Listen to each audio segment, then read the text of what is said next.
तुम्हारा पुरातन ये ब्रिटिश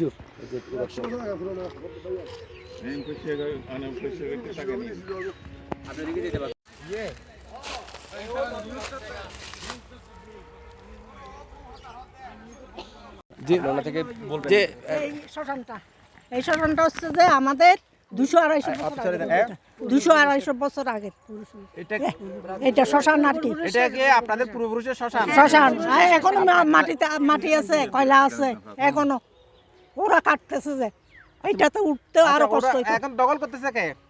কারা দখল করতেছে? ইসমাইল। উনি কি মূলত দখল করতেছে? মূলত কি ও কিনছে বলে শ্মশান কিনতে পারে, শ্মশানকে বিক্রি করবে। এটা কি জায়গাটা যখন মালিক থাকবে, মালিক কে? জায়গাটা জায়গার মালিক কেউ নাই। এটা কি সরকারি জায়গা নাকি আপনাদের নাকি কোন মালিকানাধীন জায়গা?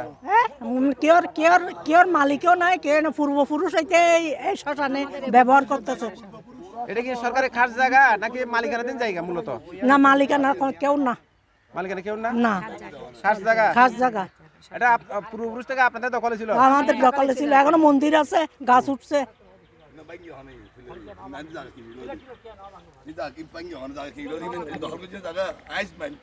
আচ্ছা আচ্ছা এগুলো আমাদের শ্মশানের কয়লা মাটি এখনো দেখা যাচ্ছে। শ্মশানের মাটি এটা ব্রিটিশ আমলের থেকে এগুলো শ্মশান, এগুলো আগের শ্মশান। আগে শ্মশান পুরাতন ব্রিটিশ আমল থেকে এখানে শ্মশান হয়ে আসছে কালো মাটি। এগুলো আমরা ঢুকে রাখি, এটা কি? এই শ্মশানের কয়লা এখনো পর্যন্ত কয়লা রয়ে গেছে আপনার শ্মশানে। এটা ব্রিটিশ আমলের থেকে আমাদের বাপ দাদা এটা কয়লা, এটা হচ্ছে কয়লা। শ্মশান আমাদের, এটা কয়লা, শ্মশানের কয়লা। এটা শ্মশানের কয়লা, পুরাতন শ্মশান। শ্মশান কিভাবে বিক্রি করে? শ্মশানের জায়গা কেউ বিক্রি করতে পারবে না। কবরস্থান এই জায়গা তো আসলে বিক্রিযোগ্য না, বিক্রিযোগ্য না। আমরা এখানে তো সবার রাস্তা মানে লাস্ট ঠিকানা হলো শ্মশান আর কবরস্থান। এখানে মনে করেন কবর, আমাদের চাওয়া হচ্ছে আমাদের শ্মশানটা আমাদের দখল মুক্ত করে দেওয়ার জন্য আমরা আমাদের মাননীয় মন্ত্রী মহোদয়ের নিকট আবেদন জানাচ্ছি এটা।